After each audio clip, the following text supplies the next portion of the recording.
દૂધી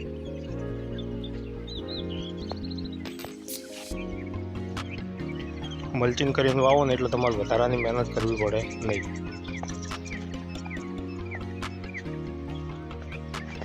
મલ્ચિંગમાં ટપક આવી જાય એટલે પાણી પાવાની બહુ માથાકૂટ નહીં.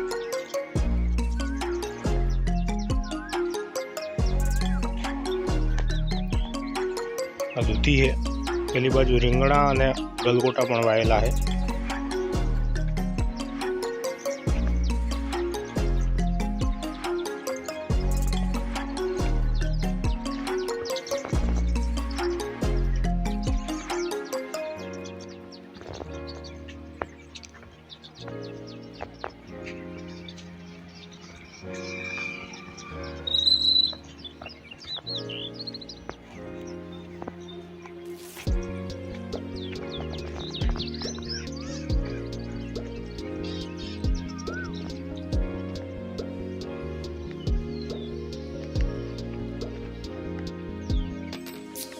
રેગણા है यार.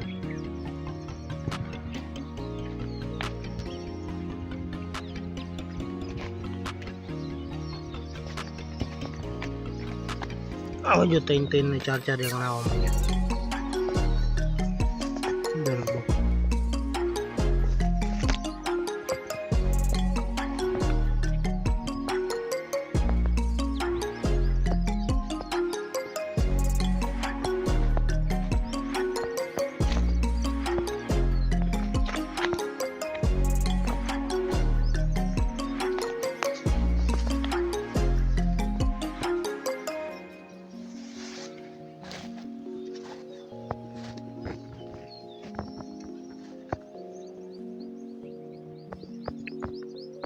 બધી ખેતી છે રોજે રોજ આવક આવે ને એવી ખેતી.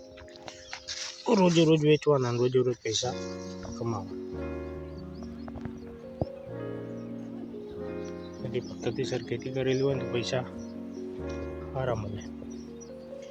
ઈવડા કપાવામાં તો 12 મહિનામાંથી મરી જતા લાખ રૂપિયાનો ભાવ. 4 મહિનાની ખેતીને લાખ રૂપિયાની આવક આવી જાય.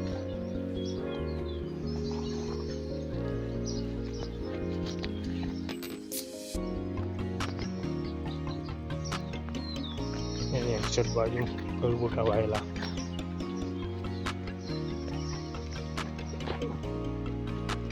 તમે જૂના છે હમણાં વાયા 5 કે 6 દાડા થયા.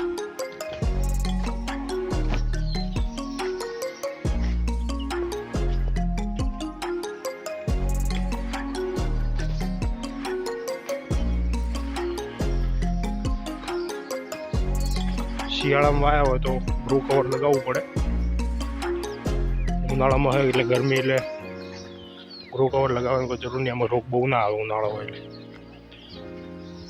શિયાળો હોય તો ઠંડીના હિસાબે પાણી પડે એટલે ઉપર ગ્રો કવર લગાવવું પડે. ઉનાળામાં ગ્રો કવર લગાવવાની જરૂર નહીં.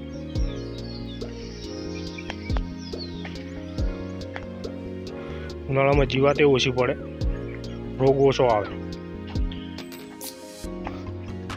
શિયાળો હોય તો પાણી પડે એટલે ઠાર પડે, ધુમ્મસ પડે એટલે એમાં જીવત વધારે આવે અને એના લીધે રોગ આવે. પણ ઉનાળામાં એવું કોઈ કરવાની જરૂર નહીં. ઉનાળામાં કોઈ પણ પાક તમે વાવો તો એમાં રોગ ઓછો જ આવે. આ ગલગોટા છે, પેલા રીંગણા છે. પેલી બાજુ બતાવી દઈએ દૂધી વાયેલી. આ બાજુમાં પડ્યું એમાં ચાલર વાવવાના છે. હવે કપા વાવશે એટલે ભેગા ચાલર વાવી દેવાના. ચલો.